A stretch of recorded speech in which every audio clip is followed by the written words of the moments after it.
രാജുവേട്ടാ, ഒരു question, personal കുറച്ച് കുഴപ്പിക്കുന്ന question ആണ്, എല്ലാം ചോദിക്കാം. കൊറേ ആരാധികമാരുണ്ടോ? എനിക്കറിയില്ലണ്ടോ. ശരി. ഇപ്പൊ വിവാഹത്തിന് മുമ്പേ കുറെ അപ്രോച്ചസ് കാണും, അതിൽ തന്നെ കുറെ ലെവൽസും കാണും ആരാധികമാരുടെ. ഈ കൂടിയ ലെവൽ കാണും, അതായത് ഈ പ്രേമനൈരാശ്യം വന്ന ചങ്ങലക്കൊക്കെ ഇടേണ്ട അവസ്ഥയും കാണും.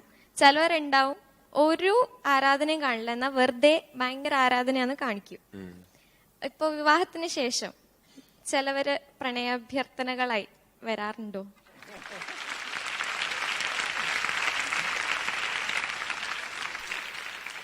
ഞാന് ഈ വിവാഹത്തിന് മുൻപും അതെ, ഞാൻ ഈ സ്വപ്നക്കൂടൊക്കെ അഭിനയിക്കുമ്പോൾ ഞാൻ കേട്ടിട്ടുണ്ട്, ചാക്കോച്ചനൊക്കെ അനിയത്തിപ്രാവൊക്കെ ഇറങ്ങി നിൽക്കുന്ന സമയത്ത് ഒരു പെൺകുട്ടി രക്തത്തിൽ സ്വന്തം രക്തത്തിൽ അല്ലെങ്കിൽ സ്വന്തമെന്ന് അവകാശപ്പെടുന്ന രക്തത്തിൽ ഒരു കത്ത് എഴുതി അയച്ചിട്ടുണ്ട്. അത്രയും ഒരു എക്സെൻട്രിസിറ്റിയിൽ നിൽക്കുന്ന പ്രേമാഭ്യർത്ഥനകളൊക്കെ കിട്ടിയിട്ടുള്ള നടന്മാരാണ് കുഞ്ചാക്കോ ബോബനൊക്കെ. എനിക്കൊന്നും അങ്ങനൊരു ആരാധികയൊന്നും ഉണ്ടായിട്ടില്ല, to be very Frank.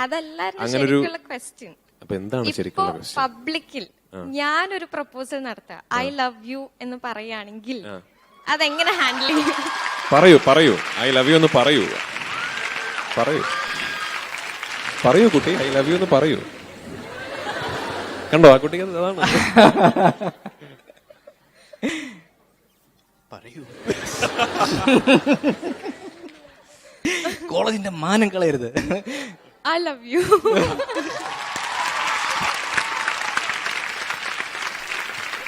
I love you too. Raju നോക്കിക്കോണം, രാജു തിരിച്ച് രണ്ടുപേരെ പ്രേമിക്കുന്നുണ്ടെന്ന്. I love you too. Okay.